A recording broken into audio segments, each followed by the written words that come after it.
Meus amigos, tem questões que a gente não vai conseguir resolver, mas nem por isso a gente vai deixar de tocar nelas.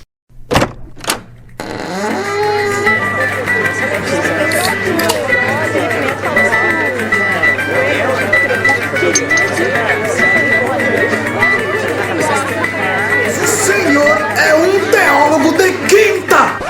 Um teólogo de quinta, tá ouvindo? Francamente, viu? Fora daqui! Fora daqui!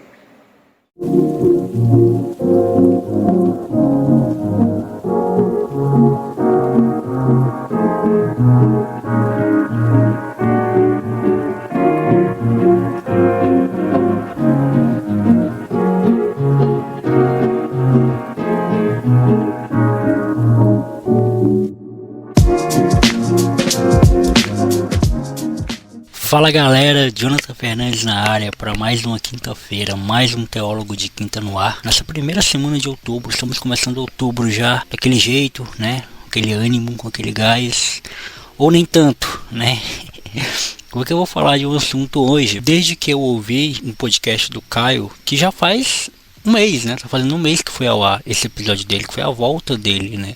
Do podcast, aquele de 30, do Caio Fugêncio, que já gravou plataforma aqui comigo. Maratonei o podcast do Caio. É muito bom, Caio, que ele é um nordestino, só que morou aqui no Acre, estudou aqui, né? Fez carreira aqui no Acre e agora mora em São Paulo. E ele gravou um episódio que foi ao ar dia 4 de setembro, chamado Sobre Humanidades. Inclusive esse episódio também está disponível em vídeo no Spotify. Eu vou deixar o link aqui desse episódio para você ouvir na íntegra lá. É importante que você escute esse episódio do Caio completo, tá? Não tem ordem certa, você pode ver primeiro lá, depois aqui. Se você veio de lá para cá, seja bem-vindo. Se você tá ouvindo aqui pela primeira vez, aconselho que quando terminar aqui já emende com o episódio do Caio, que se chama Sobre Humanidades. Eu até comentei com o Caio, né, que esse episódio dele, a primeira vez que eu ouvi, me tocou muito, porque eu me identifiquei com algumas coisas. Eu tinha escrito um texto no meu blog no Medium, um texto que fala sobre o meu medo das bombas que estouram, né, não sei lá como é que fala essa palavra, na minha vida. E eu acho que não só na minha, mas assim, a sensação que eu tenho, e quando eu escrevi o texto eu deixei isso um pouco claro, mas eu acho que aqui falando eu consigo deixar mais, é que a nossa vida, ela é cercada, ela é cheia de momentos de explosões. E uma bomba relógio, sabe? É como se a cada instante a gente fosse explodir alguma bomba e fosse acontecer alguma coisa na nossa vida que fizesse a gente ficar para baixo, ou ficar reflexivo, ou perdesse algo. E o Caio fala nesse episódio muita coisa sobre isso, sobre esses devaneios que a gente tem, que a gente sente. E o Caio vem desse lugar, né, do Nordeste, depois veio pro Norte, veio pro Acre, passou por muitas coisas, né, e agora vivendo uma realidade paulistana, morando em São Paulo, ele consegue falar isso com mais propriedade. E aí você pode estar se perguntando, Jonathan, por que dar esse panorama todo, dar essa riqueza e falar de tudo isso? Porque eu vou colocar 3 trechos desse episódio do Caio pra gente conversar sobre, pra gente refletir sobre, e é importante que você tenha esse contexto de quem é o Caio, né? De quem está falando o que está falando, e porque eu decidi comentar em cima das falas dele. Porque eu percebo que quando eu gravei com o Caio, acho que isso foi em 2021, acho não, tenho certeza que foi em 2021, a gente falou muito sobre isso, sobre o nosso lugar, sobre de onde viemos, sobre quem são os nossos pais, quem são nossos avós, né, o que eles passaram, o que eles precisaram passar, e quem nós somos hoje, o que a gente colhe, o que a gente herda de herança deles, e o que a gente é nosso, né, e o que a gente constrói, o que a gente está tentando construir. E eu vou colocar aqui já o primeiro trecho do episódio do Caio, pra gente já começar a refletir sobre tudo isso. E uma das sensações que eu tenho em relação a São Paulo é justamente isso, porque eu me sinto numa batalha constante. Uma batalha de tentar juntar uma bagagem que eu não tenho. E é foda, porque é um papo que é sobre cultura, sobre experiência, sobre visão de mundo. E você acaba interiorizando, eu pelo menos acabei interiorizando uma visão triste de que o que eu tenho, o norte e o nordeste correndo nas minhas veias, que tudo isso é muito menor do que qualquer coisa que se produza por aqui. E é muito foda. Porque, tipo, quais são os passos, né? O que se faz pra gente que não é do Sudeste valorizar a nossa regionalidade do jeito que ela merece, do jeito que deve ser, como um trunfo? As coisas que eu sei sobre a Amazônia, que me formou, as coisas que eu sei, a relação que eu tenho com o Nordeste, que é a minha casa, não se encontra por aí. E é a mesma coisa de todos os marcadores sociais que a gente tem. A gente cresce com uma noção, tem um padrão que tenta de todas as formas fazer com que os marcadores sociais eles sejam vistos como inferiores. Quanto mais marcadores, menos acessos. E conseguir percorrer esse território para subverter essa lógica e entender os marcadores sociais como diferentes camadas ou novas possibilidades para se enxergar uma situação, para se encontrar uma solução, para se criar. É um jeito de criar que é diferente de todo mundo que está por aqui. É um jeito de dizer coisas que o Sudeste não consegue dizer. É peculiaridade. Quem é de Rio Branco, quem é do Acre, quem é do Norte, acredito eu, carrega essa regionalidade, carrega essa coisa que o Caio falou, essa individualidade. Eu gosto dessa palavra, de ser diferente. O Brasil, ele é um lugar, ele é um país grande, ele é um país muito rico de individualidades. Se você pegar o Nordeste ele não é uma coisa só. A Bahia é diferente do Ceará, que é diferente da Paraíba, que é diferente do Maranhão. O Norte não é uma coisa só. O Acre é diferente de Rondônia, que já é diferente do Amazonas, que já é diferente do Pará, do Amapá. Então, tudo isso, esses benefícios de ser um ser individual, de ser um ser diferente, talvez não comunique nada para quem está no centro do Brasil, com acessos a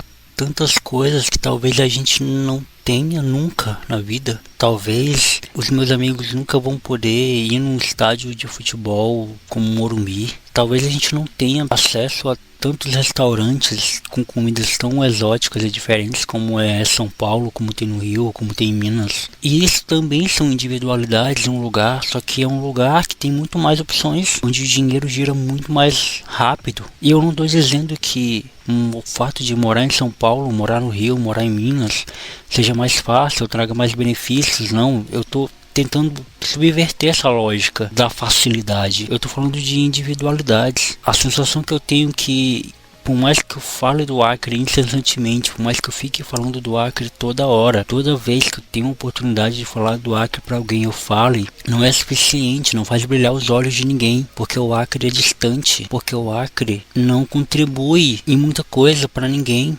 E por que não, sabe? E o Caio fala sobre isso nesse episódio, né? Sobre o lugar da escassez, o lugar da falta. Por que as pessoas querem sair dos seus estados? Por que as pessoas saíam do Nordeste antigamente para ir atrás de oportunidades? Por que as pessoas saem do Acre hoje para ir para o sul do país, para buscar oportunidades? Porque falta aqui, porque não tem, porque é distante, porque é uma ideia muito distante. Por que a gente não vê muitos atores, atrizes do Norte nas grandes novelas, em grandes lugares? Porque é distante, porque a gente está muito atrás. E o que a gente faz com essa individualidade que a gente tem? A gente joga fora, a gente descarta? Eu lembro de uma reunião que eu tive logo no trabalho, logo quando a minha atual gestora entrou na empresa, e ela falou sobre o que nos motivava, e ela perguntou diretamente para mim: Jonathan, o que te motiva, o que te faz correr atrás? E eu vi as pessoas respondendo que fazer o bem para o próximo, ter oportunidades. E a vontade que eu tinha de falar naquela hora era que, cara, o que me inspira é o salário. Porque eu vinha de uma realidade totalmente diferente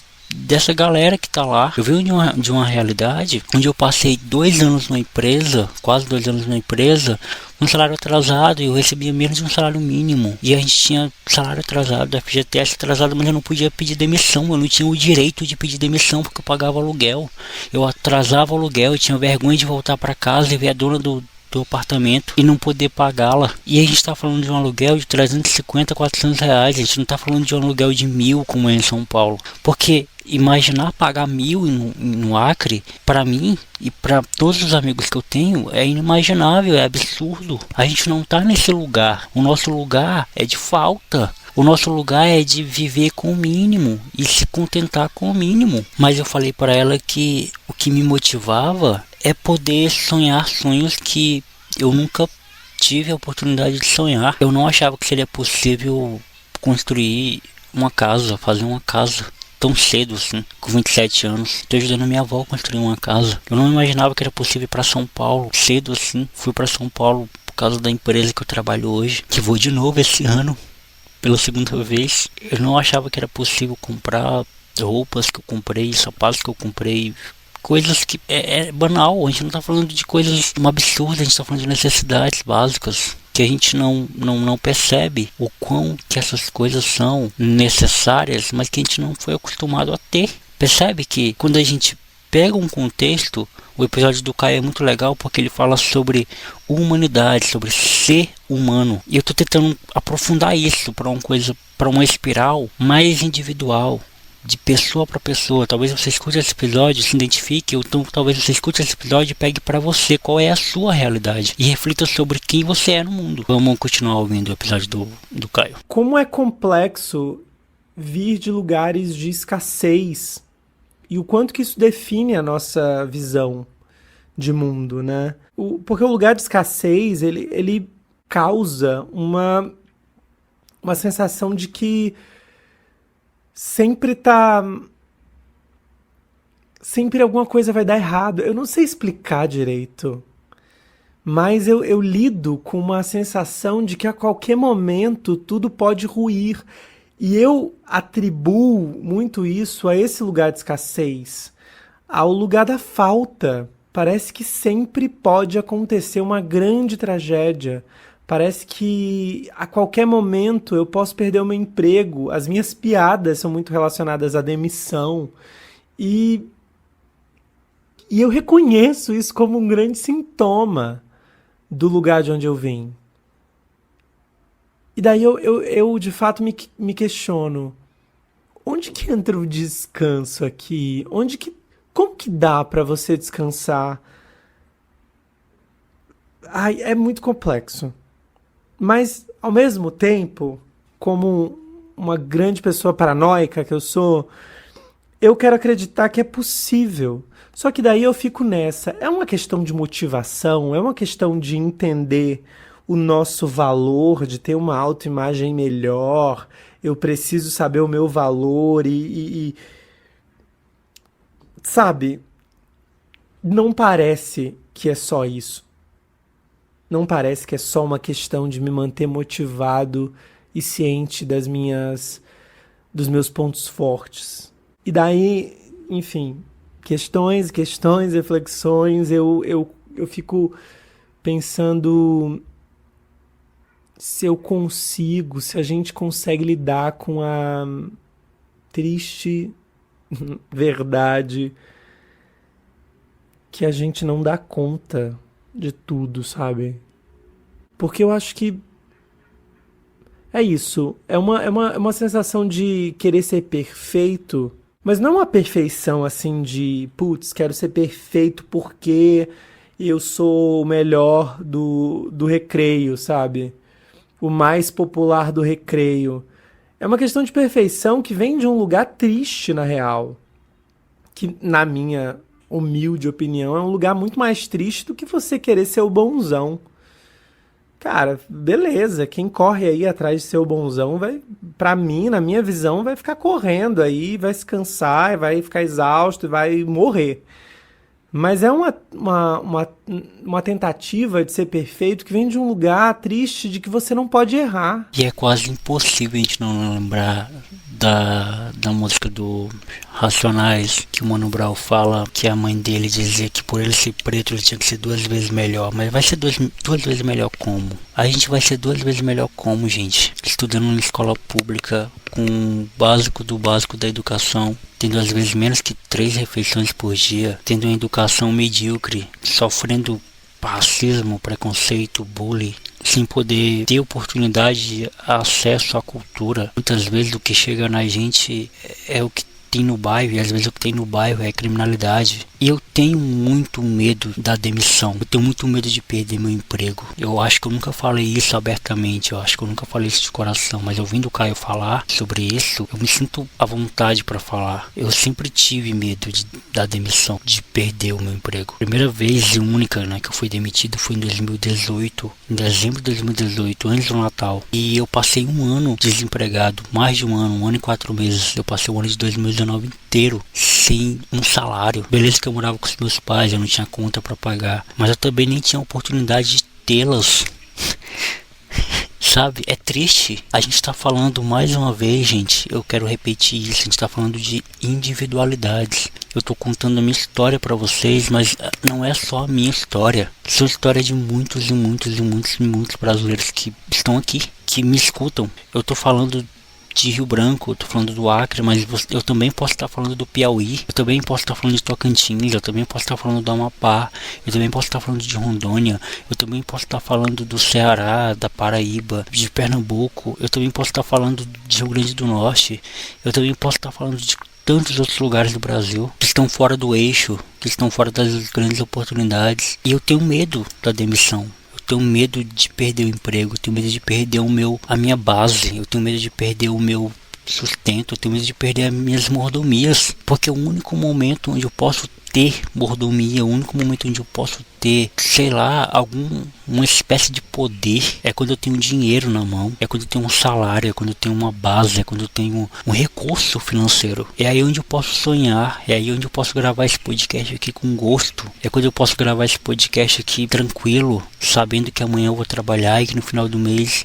eu vou ter meu salário e que eu vou poder gastar com as coisas que eu gosto, pagar as minhas contas e fazer outras contas e comprar coisas. Mas quando é que a gente descansa disso? Quando é que eu não vou ter mais medo da demissão? Quando é que eu vou parar e falar assim, caramba, hoje eu vou só viver? Porque eu já falei isso algumas vezes, tenho a sensação de que eu nunca posso viver o presente. Eu tenho sempre que pensar no futuro, porque eu cresci ouvindo minha mãe falar, meu filho, não coma tudo hoje porque amanhã não vai ter. Eu cresci ouvindo minha mãe falar, essa roupa não é pra você vestir em casa, essa roupa é pra sair. E a sensação que eu tenho é que eu não posso viver o agora, eu tenho que guardar dinheiro pro futuro, eu tenho que pensar no futuro. E que futuro é esse, gente?